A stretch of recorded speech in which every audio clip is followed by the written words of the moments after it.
Sucralose, Splenda, good or bad?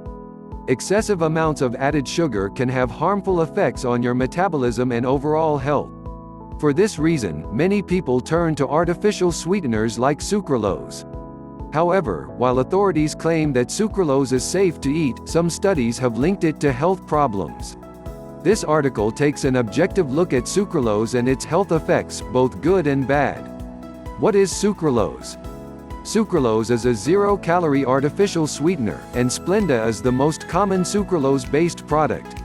Sucralose is made from sugar in a multi-step chemical process in which 3 hydrogen-oxygen groups are replaced with chlorine atoms.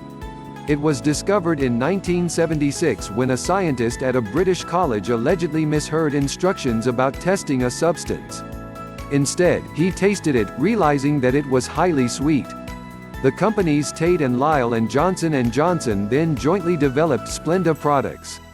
It was introduced in the United States in 1999 and is one of the most popular sweeteners in the country. Splenda is commonly used as a sugar substitute in both cooking and baking.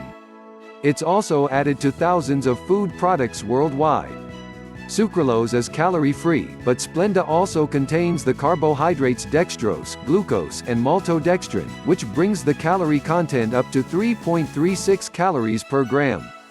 However, the total calories and carbs Splenda contributes to your diet are negligible, as you only need tiny amounts each time. Sucralose is 400 to 700 times sweeter than sugar and doesn't have a bitter aftertaste like many other popular sweeteners. Sucralose is an artificial sweetener. Splenda is the most popular product made from it. Sucralose is made from sugar but contains no calories and is much sweeter. Effects on blood sugar and insulin. Sucralose is said to have little or no effects on blood sugar and insulin levels. However, this may depend on you as an individual and whether you're used to consuming artificial sweeteners. One small study involving 17 people with severe obesity who didn't regularly consume artificial sweeteners reported that sucralose elevated blood sugar levels by 14% and insulin levels by 20%. Several other studies involving people with average weight who didn't have any significant medical conditions have found no effects on blood sugar and insulin levels. However, these studies included people who regularly consumed sucralose. If you don't consume sucralose on a regular basis, it's possible that you may experience some changes to your blood sugar and insulin levels. Yet, if you're used to consuming sucralose, it probably won't have any effect. Sucralose may raise blood sugar and insulin levels in people who don't consume artificial sweeteners regularly. However, it probably has no effect on people who regularly use artificial sweeteners. Baking with sucralose may be harmful. Splenda is considered to be heat-resistant and good for cooking and baking. However, recent studies have challenged this. It seems that at high temperatures, Splenda starts to break down and interact with other ingredients.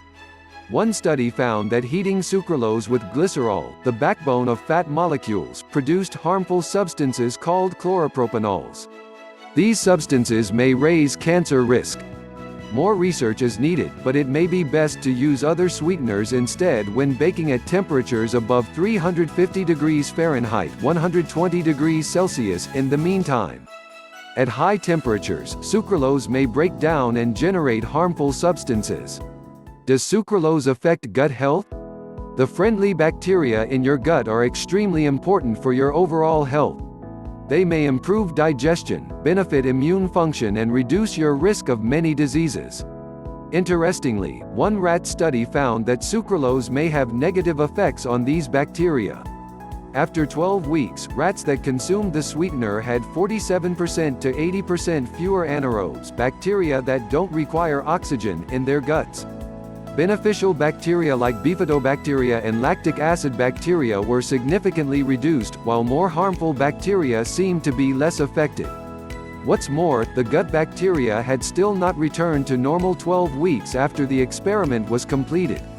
Nevertheless, as this was a study in rats, more research is needed to explore whether sucralose really affects gut bacteria in humans. Animal studies link sucralose to negative effects on the bacterial environment in the gut. However, human studies are needed. Does sucralose make you gain or lose weight? Products that contain zero-calorie sweeteners are often marketed as being good for weight loss.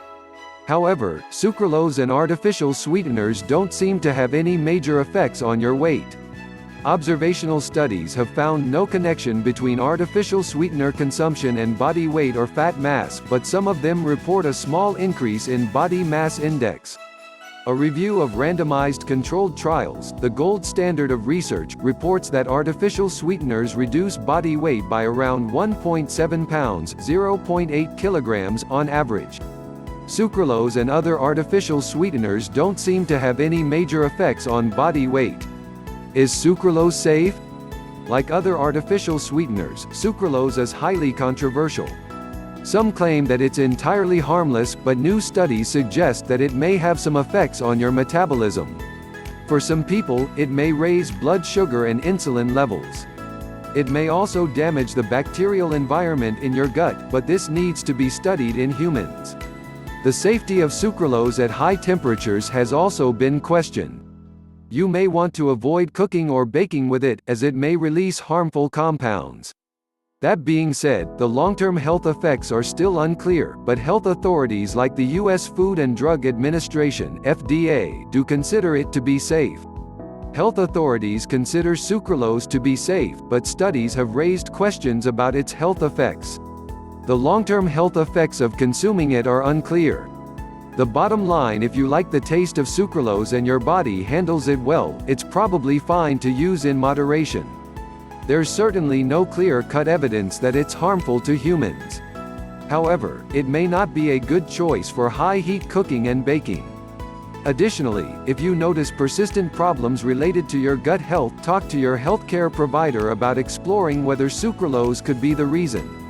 If you choose to avoid sucralose or artificial sweeteners in general, there are plenty of great alternatives.